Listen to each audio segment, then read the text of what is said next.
What's going on, everybody? Thank you so much for joining. Hope you are having a great one as always. Today we are taking a look at the great Pharaoh Tutankhamun. Now this is a figure from TBLeague. They previously were known as Phison. A lot of people would normally get them for seamless bodies. That's kind of what their big thing is.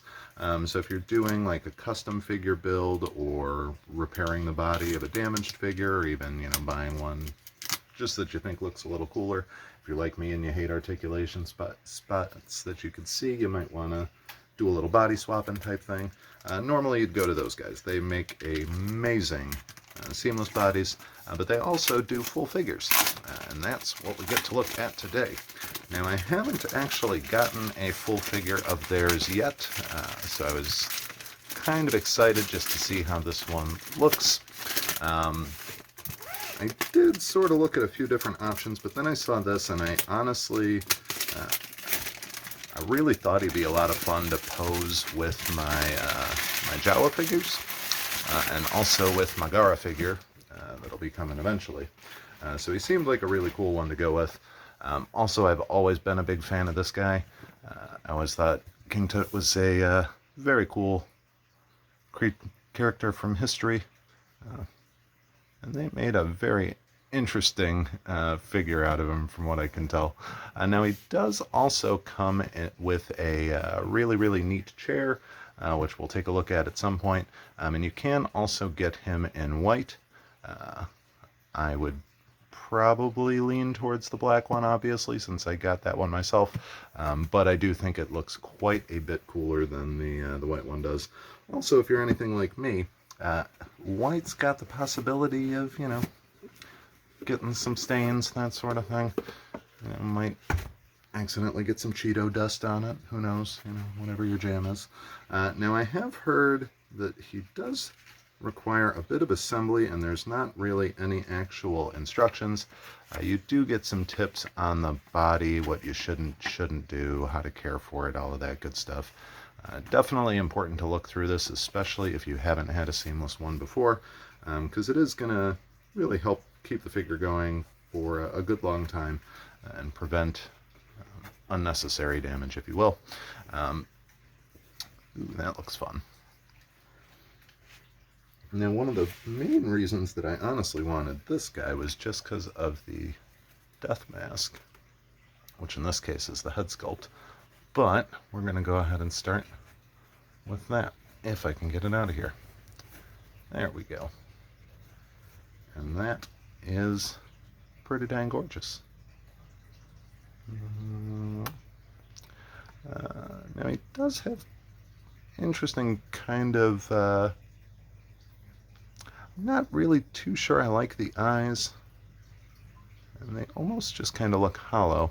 They do have a little bit of a blue tint to them, which is kind of cool, but I was almost hoping they'd have more of like a typical eye look, so I'm not overly in love with that, but still pretty cool.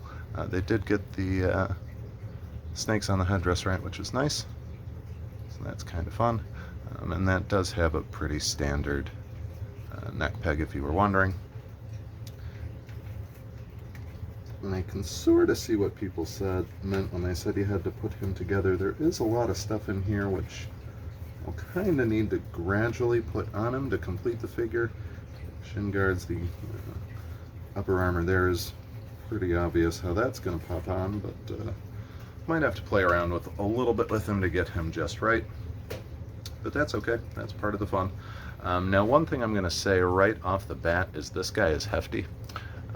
Now, all of the bodies that I've gotten from them in the past have been female, and nowhere near as weighty as this guy is. He's got a good amount of mass to him. I'd probably guess he's... I mean, he feels over a pound at least. Probably in the 2 range, 2.5. He's definitely a hefty guy. So I went ahead and slapped on the collar just because that's pretty obvious how it's going to go. I know he's got some other decorations and stuff that go on there, but just for kind of a basic start to get kind of a look at him, we could just slap that on real fast. Now all of the cloth is a really nice fabric. I am pretty impressed with that. It's not like a fake leather or anything, so I don't think it's going to deteriorate too much. I'd say I almost feel as like, honestly, feels like it could be just really thin actual leather. It's tough to say. Definitely strange. Don't really know of anything. I mean, it almost has the feel of paper, to be honest. Hard top up there, which is nice. But yeah, the actual fabric of his outfit, it's like comfortable pajamas. So if you've got a pair of comfy pajamas, you can kind of imagine how that's going to feel. Really soft to the touch, which is nice. These chains here are metallic and made of metal. I can feel they got some good weight to them, so that's pretty handy. Again, I am really just blown away by the actual weight of them. Those jewels look really cool. A lot of impressive detailing they did on them. Just even all the hieroglyphs and stuff, they did a really cool job with. Now he is going to have a pretty good amount of motion. For one, the body really just allows for that, but also they did a really good job kind of crafting the wardrobe to where it's not really restrictive in any way. I mean, you might have to wiggle him just right to get his arms, completely elevated above his head if you want. But as far as, basic movement, you got a lot there. One thing I'm kind of not overwhelmed with, which you knew was going to happen just from the way the headdress is, but when the head's on, it is relatively limited as far as what you can do motion-wise. That's kind of going to be obvious just from looking at the figure, I would say. Now, one thing I was not a fan of with this guy is his little feet. I don't like these shoes. Although, to be honest, in the initial pictures of them, I didn't realize that they were more like sandals and you'd be able to see his actual feet in there. I kind of thought they were just full covered curved shoes. This I actually really think is pretty neat. I don't know if those are authentic to something a pharaoh would wear. Sadly, Egyptian footwear is not one of my specialties, but that is pretty cool. I like those a lot more than I thought I would. So I'm just gonna give them a little hats off for that one. Now again, I really can't get over the weight.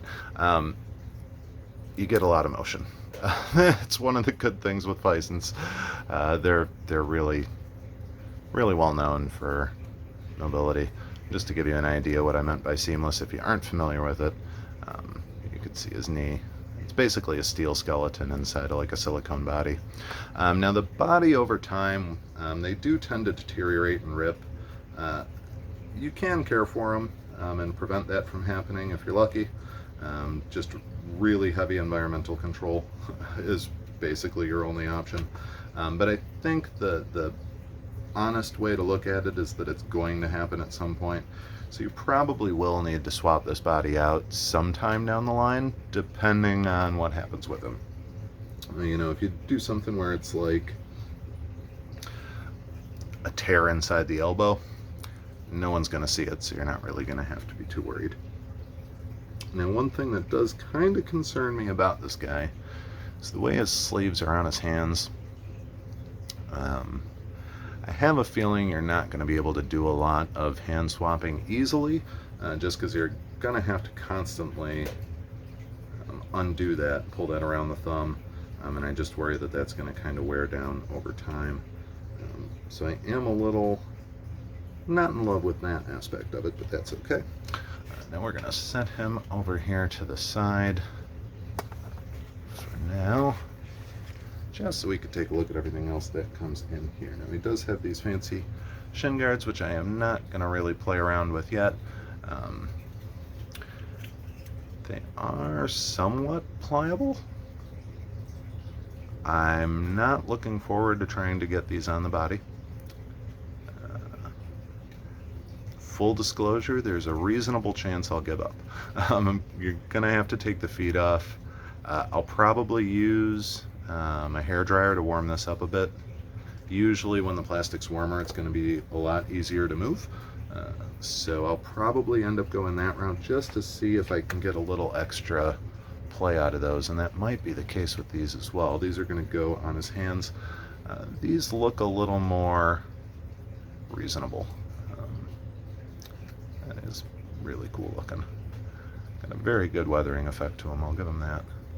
They do really look like an old gold. Now, it is plastic, obviously, but very good job there. Those I think will snap on pretty much without much problem. Now this is one of the many things that I think I'm not going to exactly know where it goes. Again, from everything I've heard, there really aren't any instructions in here. There might be at the bottom of the box, but for the most part I'm going to have to dig through and try and figure it out. I feel like this might be something that goes on the neck. Probably horribly wrong. It's probably just a bracelet or something, but maybe an armband. Oh, that could be. I could see that as an armband. Yeah, that might make sense.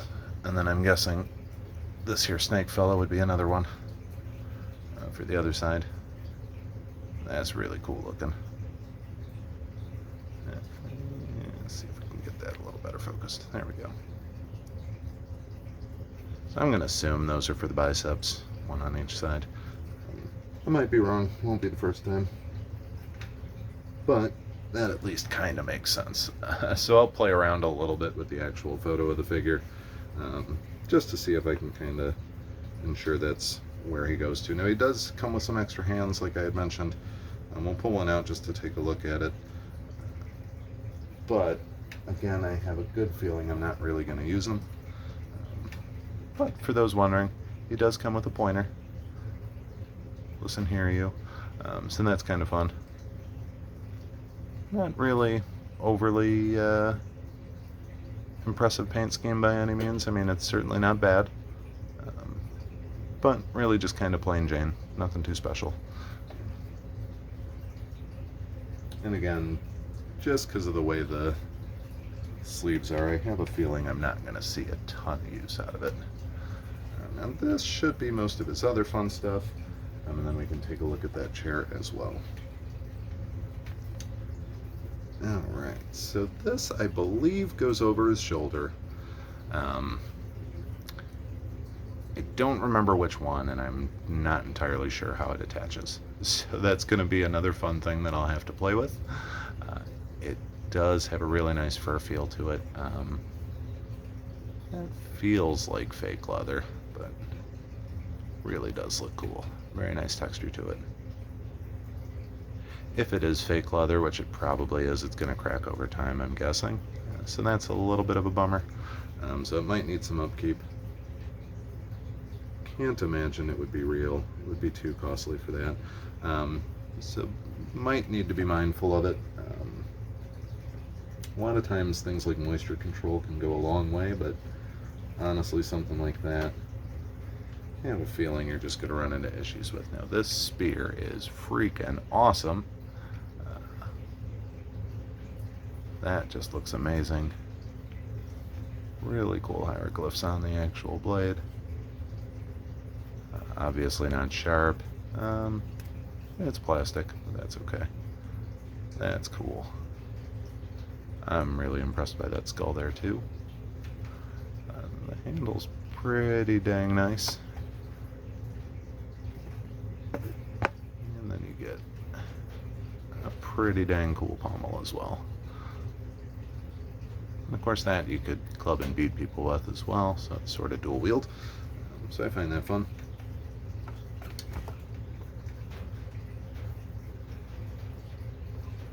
This here, so I'm not gonna, yeah, I'll pull it out. Come here, guy. This is one of the many pieces that it's kind of like, oh, what do I do with? This one I actually know though. This one is just a necklace, which it more or less would just drape around his head and hang down in front of his chest. To figure if, you know, wrap it around his neck like that, pop the head sculpt on, and then it just sort of dangles down. I'll probably put it on him, because why not? But not too special. And then last but not least, we got these fellas.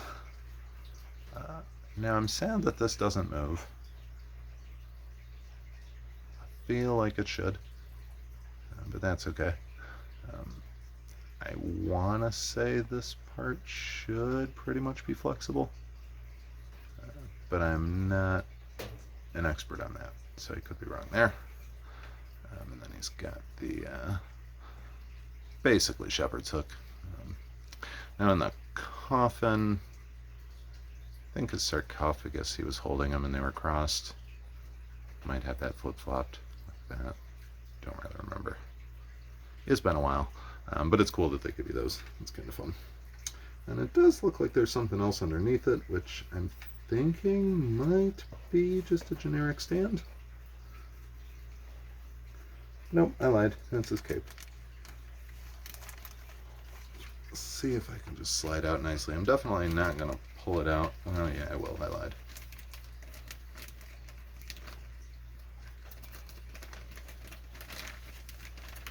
Where would the fun be if we didn't get to see it? Alright, so he does have this very nice. Ooh, that's fancy. I like that a lot. I can also tell the bottom has a really stiff wire, so you're going to get some cool posing out of that. That is nice. I'm digging that. It does have the really cool fur edge. That's fun. They did a good job with it. The inside of that is just really, really cool. Oh, and the wire runs up along the whole thing. Bravo, fellas. This is a good cape. Or cloak, whatever you want to call it. I guess technically it'd be a cloak. Maybe cloaks have hoods. I don't know. I should look up and find out what the difference is. At some point, I'll do that. I feel like cloaks would have a hood and probably be closed, and a cape would just be the thing on your back. Either way, doesn't matter. Now I was thinking he might have a stand, but probably not. Doesn't really need one. Yeah, not seeing one up there. So I will definitely package that up a little neater. But I do real quickly want to try and take a look at his chair, which I'm just gonna slide this big old hunker in here. It just comes wrapped in, it's got a big old styrofoam box with a sheet on it. So I'm just gonna cut it free, get it out of its hard candy shell real fast. That way we can take a quick look. I don't know if it comes assembled. I hope it does.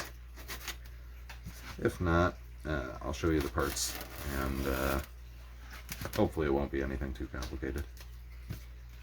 Now this was one thing that's kind of unique with this figure. Most of the other ones don't really come with a like an additional accessory or anything like that. So I was pretty excited about that for this one. Also, I believe from the actual pictures, the chair for the white one and the black one are slightly different other than color. I might be wrong on that, but I want to say they had different images on them. Again, wouldn't be surprised if I am incorrect. But might be something worth checking. Now it does appear to be very nice in size, and it is in 3 pieces, so that's not bad at all. We're going to go ahead and just take a look at this. This is kind of the moment of truth, because I feel like this will be the piece that I drop out of anything, so I'm going to be hopefully somewhat careful. Ta-da! Now this honestly feels like metal, and I'm guessing it is. It's got a lot of weight to it. It might be resin. Yeah, it's probably resin. But definitely has some very good weight to it. Man, oh man, is that detail outstanding. And this thing was honestly one of the selling points for me. Like I said, I kind of wanted him as more of an accessory piece to display with other figures. And I kind of think it'd be awesome. I'm not sure if you're a Naruto fan, but I absolutely love Gaara, and once I get a figure of him, it would be kind of cool to have him sitting on an Egyptian throne. I just think it'd be sort of neat. Make a nice little sand pyramid. Go to town. Now the other parts of it are just the cushions, so we don't really need to go too close on them. You get a back and a butt, or maybe a back and a butt, one of them. They are fake fur, so they got that really nice look. So that'll kind of blend in with the cape that he's got, and then the edge of that little shoulder piece as well.